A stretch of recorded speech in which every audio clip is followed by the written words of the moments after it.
Marikono ani mariko ka anga foli be mala ci flewa kelen na bela jeli amba fayana ka woni nyang maka do kibaru kene ka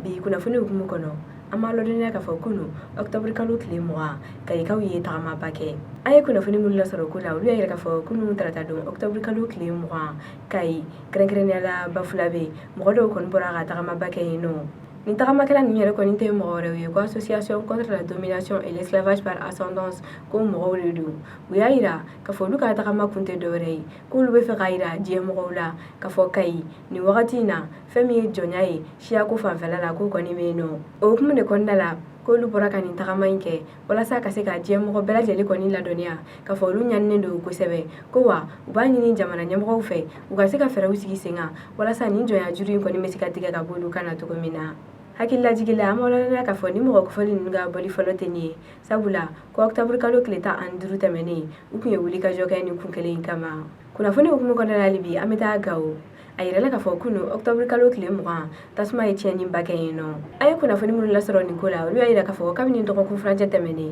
femi tasma do yo ko me ka tieni mbake gawo marala ayira la ka fo octobre kalo kile ta ani kono ton tasma insira gunzure ko min ko ndala ko wa kunu octobre kalo kile mugan aduna ntaha no ere ko ni me tili ko min ne ko ndala ayira la ka fo ni tasma ikara sababu ye ka tieni mbareke hukumu konna la femi ga usigi bagawi ulu ayira ka fo banyi ni jamana nyamgo fe ani fintigu uka fera usigi senga wala sa ka sega da sikini tasma inga chen na tugumina ota mene ko gabeno ameta ansongo ayira la ka fo wakati temenuna femi dimsani ba bi oroni ulu vlan koy ulu ko ni bulu chira eno ayi kuna fani mun la soro kula ulu ayira ka fo kunu octobre kalo kle muga femi ansongo dokotoro so mo do yu ulu enyoyi ni nyoyi yere ko ni kumbute dore para do de kumbulu dala ku be fe ko dantige lu ke nyoyi sa on dantige lu kon dala uyayira ka fo kata septembre kalo kle muga ani shegina ni ka tabla octobre kalo kle folola ku ko ni ku e bolochi mun boloda o bolochi kon dala sa demsani mun bolochi da ko e demsani ba bioro ni wolovla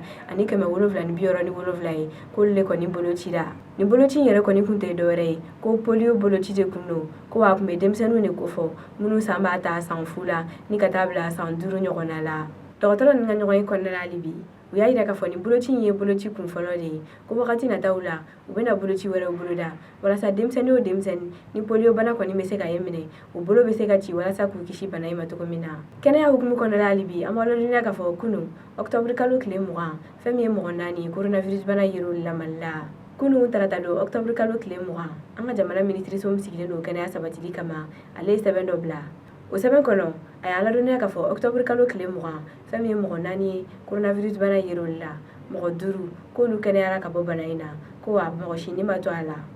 bana yele fleni mo nani munna ko lu sigoro beneno kulikoro sikaso ale ni Bamakoma kata bana dunna nga jamana kono fo ka tabla kunna octobre kalo kile mugan kayira mo munna o beneno mo basaba kemenani antan kelema ulula ko femi mo kemeni bisaba ni kele ulu ni torala wako mo bafla kemeduru ani bikono toni nani ulu kena ale no ni wakati na o kama magala bana kena ministre so ya nyini jamana kono din kele na bela jelefe kanga na segen sani awale matarafalla ani yere jantu sabula kuno drone ya mesega kishi banaima ambalma o azra ka kuna funi munu fara nyonka ka keni biye arabadon octobre kalo kile mo ani kene ore kuyeni ambe dwa uke ala ka mali suma femi beni kele yayi ala ko sawati mali bakon na la alisa awuni chaka kuno majola au kambe anyogona werema